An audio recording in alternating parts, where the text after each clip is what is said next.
విజయవాడలో పెరిగిన జనాభాకు అనుగుణంగా రహదారుల విస్తరణ జరగట్లేదు. దీనికి తోడు అనేక చోట్ల రోడ్లు ఆక్రమణలకు గురవుతున్నాయి.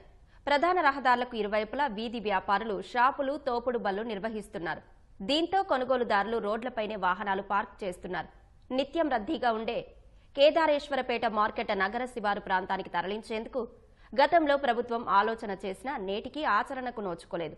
దీంతో ప్రజలకు అవస్థలు తప్పట్లేదు. విజయవాడలోనే అత్యంత రద్దీగా ఉండే కేదారేశ్వరపేటలోని పండ్ల మార్కెట్ ఇది. 5 ఎకరాల్లో ఉండే ఈ మార్కెట్ 10 మంది బడా వ్యాపారుల చేతుల్లో ఉంది. దీనిని ఇక్కడి నుంచి తరలించకపోతే నగరంపై తీవ్రమైన ట్రాఫిక్ రద్దీ పడుతుందని 1998లోనే గుర్తించారు. అందుకే అప్పట్లోనే నగర శివార్లలోని నున్నలో 23 ఎకరాల్లో విశాలమైన పండ్ల మార్కెట్ను సిద్ధం చేశారు. కేదారేశ్వరపేట మార్కెట్లోని వ్యాపారులందరికీ అక్కడ దుకాణాలు కేటాయించారు. ఇప్పటికీ 2.5 దశాబ్దాలు దాటుతున్నా నున్నకు మార్కెట్ను మాత్రం తరలించలేదు. ప్రైవేటు దుకాణాలపై వచ్చే అద్దెలు పోతాయనేదే అసలు కారణం. అయితే మార్కెట్కు ఆనుకుని ఉండే ప్రధాన రహదారి, ఫుట్పాత్లు వేటిని వదలకుండా వాహనాలు, పండ్ల విక్రయాల బండ్లు పెట్టేస్తున్నారు. ఈ రహదారి మీదుగానే సింగ్ నగర్, రైల్వే స్టేషన్ సహా అనేక ప్రాంతాలకు రాకపోకలు సాగిస్తూ ఉంటారు. అనేక విద్యాసంస్థలు, కళాశాలలకు ఇదే ప్రధాన రహదారి. కీలకమైన వేళల్లో ఈ రహదారి మొత్తం పండ్లను తీసుకొచ్చే భారీ కంటైనర్లు, డీసీఎంలు, మినీ వ్యాన్లు, ఆటోలతో నిండిపోతుంది.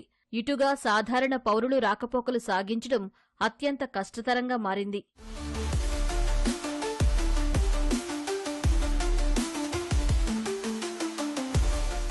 నున్నలో 2.5 దశాబ్దాల కిందట కేదారేశ్వరపేట మార్కెట్ కంటే 5 రెట్లు పెద్దగా సువిశాల ప్రాంగణాన్ని పండ్ల వ్యాపారం కోసం సిద్ధం చేశారు. ఈ మార్కెట్లో ప్రతి సామాన్య వ్యాపారికి కూడా దుకాణాలున్నాయి. జాతీయ రహదారిని ఆనుకుని ఉండడంతో కంటైనర్లు సహా ఏ వాహనం నగరంలోకి రావాల్సిన పనిలేదు. ప్రస్తుత మార్కెటుకు 5-6 కిలోమీటర్ల దూరంలోనే నున్న ఉంది.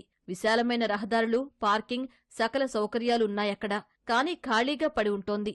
కేదారేశ్వరపేట నుంచి నున్నలోని తమ సొంత దుకాణాలకు వెళ్లిపోతామంటూ 90% మంది వ్యాపారులు సిద్ధంగా ఉన్నారు. 4.5 దశాబ్దాలుగా ఇక్కడ అలవాటు పడిన కొనుగోలుదారులు నున్నకు రావడానికి ఆసక్తి చూపించరనే ఆందోళన వారిలో నెలకొంది. ఇప్పటికి చాలాసార్లు నున్నకు తరలించాలని నగరపాలక సంస్థ అధికారులు, గతంలోని కలెక్టర్లు ప్రయత్నం చేసినా ప్రతిసారీ మరికొద్దిగా సమయం కావాలంటూ సదరు బడా బాబులు మోకాళ్లడ్డడం ఇలా కొన్నేళ్లుగా జరుగుతోంది. ఏలూరు రోడ్డు, బందర్ రోడ్డు ప్రధాన మార్గాలు ఇవి. ఈ ఫుట్పాత్లు కూడా ఉపయోగించుకుంటున్నారు. ఆక్రమణలు పెంచుకొని ఈ హ్యాకర్స్ బళ్ళు పెట్టుకొని ఫుట్పాత్ల మీద కూడా బళ్ళు పెట్టుకొని వాళ్ళు కొబ్బరి బొండాల బళ్ళు కానీ ఇది కానీ చండాలంగా చేసేస్తున్నారు. కాబట్టి దీనిపై మాత్రం విఎంసీ వాళ్ళు తగిన చర్య తీసుకోవాలి. అంబులెన్స్ వెళ్ళడానికి కూడా దారి దొరకట్లేదు. ద్విచక్ర వాహనాలు కానీ కార్లు కానీ వెళ్ళడానికి కూడా చాలా ఇబ్బంది పడుతున్నారు ఇప్పుడు. కాకపోతే ఈ రోడ్లు ఏంటంటే గతంలో ఉన్న రోడ్లు హెల్ప్ చేశారు, కానీ ఇప్పుడు ఇంకా ట్రాఫిక్ పెరిగిపోతుండటంతో ఈ రోడ్లు కూడా చిన్నవి అయిపోయినాయి. మన వాణిజ్య సిటీగా ఉన్న కేదారేశ్వరపేట కానీ అట్లాగే మన రైతు బజార్ కానీ బాగా ఈ రోడ్లు ఏంటంటే చిన్నవి కుదించిపోవడంతో హ్యాకర్స్ వల్ల ఇదంతా ఏంటంటే ముఖ్యంగా హ్యాకర్స్ వల్ల రోడ్డు చిన్నవి అయిపోయి నిత్యం ప్రయాణించే వాళ్ళకి ఇబ్బందికరంగా, అసౌకర్యంగా మారిపోతుంది. ఇంతకుముందు మేము వచ్చినప్పుడు ఈ రోడ్డు చాలా ఖాళీగా ఉండేది.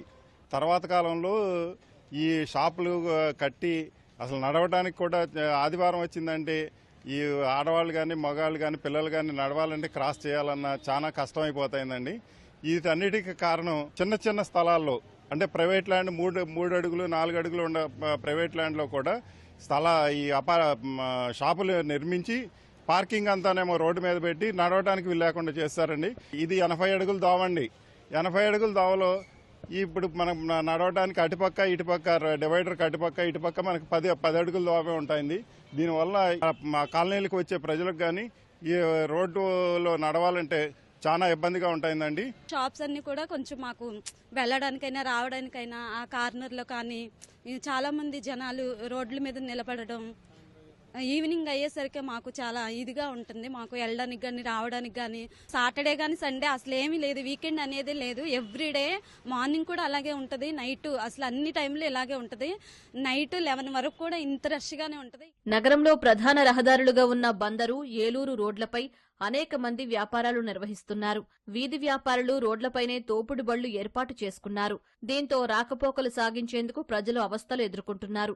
దీనికి తోడు వ్యాపార సముదాయాల్లో పార్కింగ్ సౌకర్యం లేక ప్రజలు రోడ్లపైనే వాహనాలు పార్కింగ్ చేస్తున్నారు. ఉదయం, సాయంత్రం సమయాల్లో వృత్తి, విద్య, ఉద్యోగ, వ్యాపార పనులపై విద్యార్థులు, కార్మికులు, ఉద్యోగులు, సామాన్య ప్రజలు పెద్ద సంఖ్యలో రాకపోకలు సాగిస్తూ ఉంటారు. అలాంటి వారు రద్దీ ఎక్కువగా ఉండడంతో నరకం చూస్తున్నారు. బందరు రోడ్డు విస్తరణకు గతంలో టీడీపీ ప్రభుత్వం ప్రణాళికలు సిద్ధం చేసింది. ఎన్టీఆర్ సర్కిల్ నుంచి పోరంకి వరకు దీన్ని విస్తరించి నగరంలోకి రాకపోకలు సాగించే వారికి ఇబ్బందులు లేకుండా చేయాలని భావించింది. అయితే ఆ తర్వాత అధికారంలోకి వచ్చిన వైసీపీ ప్రభుత్వం ఆ ప్రణాళికలను అటకెక్కించింది. కూటమి ప్రభుత్వం దీనిపై దృష్టి పెట్టాల్సిన అవసరం ఉంది. నగరంలోని ఫన్ టైం క్లబ్ రోడ్డు చాలా వరకు ఆక్రమణలకు గురైంది. రోడ్లపైనే అనేక మంది వ్యాపారాలు నిర్వహిస్తున్నారు. వీఎంసీ అధికారులు చూసి చూడనట్లు వదిలేస్తున్నారు. యాక్చువల్గా సైట్ ఓనర్కి ఉన్నది 2.5 అడుగులైతే దాదాపు 6.5 అడుగులు ఆక్రమించేశాడు. డ్రైనేజ్ మీద కూడా ఈ మన గూడ్స్ షెడ్ లాంటి క్యారియర్లు తీసుకొచ్చి పెట్టేసేసి ఆ తర్వాత మున్సిపల్ స్థలాన్ని కూడా ఆక్రమించి రోడ్డు మీద వరకు రావడం జరిగింది. పోతే ఇక ట్రాఫిక్ విషయానికి వస్తే సాయంత్రం పూట్లయితే మహాదారుణంగా దుర్భరంగా ఉంటుంది. షాప్స్ మొత్తం తీసేయమని చెప్పేసి మేము చాలాసార్లు రిప్రజెంటేషన్ ఇచ్చామండి మున్సిపల్ కమిషనర్ గారికి. మారినప్పుడల్లా ప్రతి కమిషనర్ని కలవటం, ఆయనేమో పంపిస్తాను మనుషులను అంటాం, వాళ్ళు పంపించకుండా మరి అట్లా కంటిన్యూ అవుతానే ఉంది. కాబట్టి మరి ఈసారైనా సరే మరి ఉన్న మున్సిపల్ కమిషనర్ గారైనా దీని మీద సివియర్ యాక్షన్ తీసుకోవాలని చెప్పేసి మాత్రం కోరుకుంటున్నామండి. నేను గమనించింది ఏమిటంటే ఇక్కడ ప్రతిదీ రెసిడెన్షియల్ ఏరియా అంటారండి. తీరా అక్కడికి వెళ్ళి చూస్తే అది కమర్షియల్ ఏరియా కన్నా కూడా చాలా దారుణంగా ఉంటా ఉంది. ఇక్కడ ఉదాహరణకు చెప్తున్నాను, మన ఫన్ టైమ్స్ రోడ్డు అంటే 80 ఫీట్ రోడ్డు అసలు రెసిడెన్షియల్ ఏరియాలో ఎక్కడా లేదు. ఇది చాలా ప్రెస్టీజియస్ రోడ్ అని చెప్పేవారండి. ఇవాళ ఇది కమర్షియల్ రోడ్డు కన్నా కూడా దారుణంగా ఉందండి. సిటీలో కూడా పరిస్థితి బాగాలేదండి. అసలు పార్కింగ్ ఎక్కడ 2 వీలర్ రేస్కి వెళ్తే ఎక్కడ పార్క్ చేయాలో అర్థం కాదు, 4 వీలర్ రేస్కి వెళ్తే అర్థం కాదు. షాపింగ్ మాల్ కూడా ఉండలేదండి. ఎక్కడికి వెళ్ళినా అసలు పార్కింగ్ చాలా సమస్యగా ఉందండి. పార్కింగ్ చాలా భయంకరమైన సమస్య అండి విజయవాడలోనే. అక్కడ రైతు బజార్కి వెళ్తే రైతు బజార్ అసలు ఎక్కడ పార్క్ చేయాలో అర్థం కావట్లేదు. ముఖ్యంగా ఆక్రమణను తొలగించాలండి. రోడ్లన్నీ కరెక్ట్గా ఉండేట్టుగా చూడాలి.